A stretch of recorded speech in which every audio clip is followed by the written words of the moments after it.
ಚನ್ನಪಟ್ಟಣ ತಾಲೂಕು ಕಾರ್ಯನಿರತ ಪತ್ರಕರ್ತರ ಸಂಘದ ವತಿಯಿಂದ ಸೌಹಾರ್ದಯುತ ಕ್ರಿಕೆಟ್ ಪಂದ್ಯಾವಳಿಯ ಟ್ರೋಫಿ ಮತ್ತು ವಿವಿಧ ತಂಡಗಳ ಸಮವಸ್ತ್ರಗಳ ಅನಾವರಣ ಕಾರ್ಯಕ್ರಮ ನಡೆಯಿತು. ಪಟ್ಟಣದ ಕಾರ್ಯಕರ್ತರ ಭವನದಲ್ಲಿ ತಾಲೂಕು ಕಾರ್ಯನಿರತ ಪತ್ರಕರ್ತರ ಸಂಘದ ವತಿಯಿಂದ ಆಯೋಜನೆ ಮಾಡಿರುವ ಸೌಹಾರ್ದಯುತ ಕ್ರಿಕೆಟ್ ಪಂದ್ಯಾವಳಿಯು 2024ನೇ ಡಿಸೆಂಬರ್ 28ರ ಶನಿವಾರದಂದು ಚನ್ನರಾಯಪಟ್ಟಣ ತಾಲೂಕು ಕ್ರೀಡಾಂಗಣದಲ್ಲಿ ಆಯೋಜನೆ ಮಾಡಲಾಗಿದೆ. ಈ ಕಾರ್ಯಕ್ರಮದ ಹಿನ್ನೆಲೆಯಲ್ಲಿ ತಾಲೂಕಿನ ವಿವಿಧ ಇಲಾಖೆಯ ಮುಖ್ಯಸ್ಥರು ಪಂದ್ಯಾವಳಿಯ ಟ್ರೋಫಿ ಹಾಗೂ ಜರ್ಸಿಗಳ ಅನಾವರಣವನ್ನು ಮಾಡಿದರು. ಈ ಕಾರ್ಯಕ್ರಮದಲ್ಲಿ ತಾಲೂಕು ಪಂಚಾಯಿತಿ ಕಾರ್ಯನಿರ್ವಹಣಾಧಿಕಾರಿ ಜಿಆರ್ ಹರೀಶ್ ಮಾತನಾಡಿ, ಎಲ್ಲ ಇಲಾಖೆಯ ಸರ್ಕಾರಿ ನೌಕರರು ಕರ್ತವ್ಯದ ಜಂಜಾಟದಲ್ಲಿ ತೊಡಗಿ ತಮ್ಮ ಆರೋಗ್ಯವನ್ನು ಕಡೆಗಣಿಸುತ್ತಾರೆ.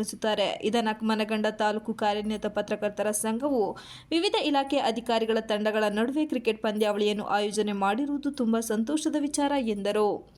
ಇಂತಹ ಕಾರ್ಯಕ್ರಮವನ್ನು ಆಯೋಜನೆ ಮಾಡುವ ಮೂಲಕ ಎಲ್ಲ ಇಲಾಖೆಯ ನೌಕರರನ್ನು ಒಂದು ಕಡೆ ಸೇರಿಸಿ ಕ್ರೀಡಾಕೂಟವನ್ನು ಏರ್ಪಡಿಸಿರುವುದು ತುಂಬಾ ಪ್ರಯೋಜನಕಾರಿಯಾಗಿದೆ ಎಂದರು.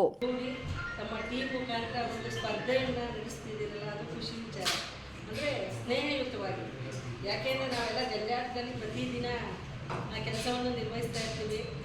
ನಮಗೂ ಒಂದು ರೀತಿ ರಿಲೀಫು ಮತ್ತು ಒಂದು ಖುಷಿ ಸಿಗುತ್ತೆ. ಕ್ರಿಕೆಟ್ ನಾವು ಟಿ ವಿಲಿ ನೋಡೋಕ್ಕೂ ನಮ್ಮ ಒಂದು ಟೀಮ್ ಆಡ್ತಾ ಇರ್ತಲ್ಲ, ಆಗ ಸ್ಪರ್ಧೆ ಇರ್ತದೆ, ನಮ್ಮ ಟೀಮ್ ಗೆಲ್ಲಬೇಕು ಅಂತ ಒಂದು ವಿಚಾರ ಇರ್ತದೆ. ಆಮೇಲೆ ಹೆಲ್ತ್ ಈಸ್ ವೆಲ್ತ್ ಅಂತ ಹೇಳಿ ನಾವು ಇವಾಗ ಏನಾಗ್ಬಿಟ್ಟಿದ್ದೀವಿ ಅಂತ ಹೇಳಿದ್ರೆ ಟಿ ವಿ ಮೊಬೈಲ್ಗೆ ನಾವು ಮೀಸಲಾಗ್ಬಿಟ್ಟಿದ್ವಿ. ಅದರಲ್ಲೂ ಮೊಬೈಲ್ ಅಂತೂ ಇಲ್ಲ ಅಂದರೆ ನಮ್ಮ ಏನು ಕಚೇರಿ ನಮ್ಮೆಲ್ಲ ಸಿಬ್ಬಂದಿ ಆಗಿರ್ಬೋದು, ನಾವೆಲ್ಲರೂ ಪ್ರತಿ ನಿಮಿಷಕ್ಕೂ ನಾವು ನೋಡ್ತಾ ಇರ್ತೀವಿ, ಮಾಹಿತಿಗಳು ಬರ್ತಾ ಇರ್ತವೆ, ನಾವು ನೋಡ್ತಿರ್ತೀವಿ. ಬೇರೆ ಒಂದು ಕ್ರೀಡೆಯಲ್ಲಿ ಭಾಗವಹಿಸ್ತಕ್ಕಂಥ ಅಥವಾ ಆಡ್ತಕ್ಕಂಥ ಕ್ರೀಡೆ ಮಾನಸಿಕವಾಗಿ ನಮ್ಮನ್ನೆಲ್ಲ ಪ್ರೇರಣೆಯನ್ನು ನೀಡ್ತದೆ. ಮತ್ತೆ ಕ್ರೀಡೆ ಒಬ್ಬರಿಗೊಬ್ಬರಿಗೆ ಸ್ಪರ್ಧಾತ್ಮಕ ಭಾವನೆಯನ್ನು ಮೂಡಿಸ್ತದೆ.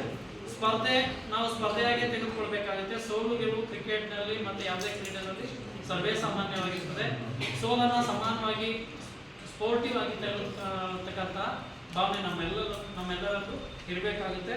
ಈ ತಾಲೂಕು ಕಾರ್ಯನಿರತ ಪತ್ರಕರ್ತರ ಸಂಘ ಆಯೋಜಿಸಿರ್ತಕ್ಕಂಥ ಕ್ರೀಡೆಯಲ್ಲಿ ನಮ್ಮ ಪೊಲೀಸ್ ಇಲಾಖೆ ಯಾವಾಗಲೂ ಟ್ರೋಫಿನ ಗೆಲ್ತದೆ ಅಂತ ನಾನು ಕೇಳಲ್ಪಟ್ಟಿದ್ದೇನೆ. ನಾವು ಕೂಡ ನಮ್ಮ ಪ್ರಯತ್ನವನ್ನು ಹಾಕಿ ಈ ಬಾರಿ ಕಪ್ ನಮ್ಮದೇ ಅಂತ ಈ ವೇದಿಕೆ ಮುಖಾಂತರ ಜೈ ಹಿಂದ್, ಜೈ ಕರ್ನಾಟಕ. ಇದೇ ಸಂದರ್ಭದಲ್ಲಿ ಪತ್ರಕರ್ತರ ಸಂಘದ ಅಧ್ಯಕ್ಷರಾದ Siddaraju, taluk panchayat EO Harish, BO Deepa, RFO Kalandar, PSI Santosh, CESCOM Harish, ಕಂದಾಯ ಇಲಾಖೆ ಶಿರಸ್ತೇದಾರ್ ಪವನ್ ಕುಮಾರ್, ವಕೀಲರ ಸಂಘದ ಅಧ್ಯಕ್ಷರಾದ ಸುಂದರ್ರಾಜ್, ಕೆಎಂಎಫ್ ಅಧಿಕಾರಿ ಪ್ರಸನ್ನ, ಪುರಸಭಾ ಅಧಿಕಾರಿ ರಾಜು, ಎವನ್ ಸ್ಪೋರ್ಟ್ಸ್ ಅಕಾಡೆಮಿಯ ರಂಗನಾಥ್, ತಾಲೂಕು ಪತ್ರಕರ್ತರ ಸಂಘದ ಅಧ್ಯಕ್ಷರಾದ ಸಿದ್ದರಾಜು, ಪ್ರಧಾನ ಕಾರ್ಯದರ್ಶಿ ನಟೇಶ್, ಕಾರ್ಯದರ್ಶಿ ಶ್ಯಾಮಸುಂದರ್ ಕೆ ಅಣ್ಣೆಹಳ್ಳಿ, ಪತ್ರಕರ್ತರ ಸಂಘದ ನಿರ್ದೇಶಕ ಚಂದ್ರು ಸೇರಿದಂತೆ ಇತರರು ಹಾಜರಿದ್ದರು. Manjunath, IK TV 46 Malenadu news, Channarayapatna.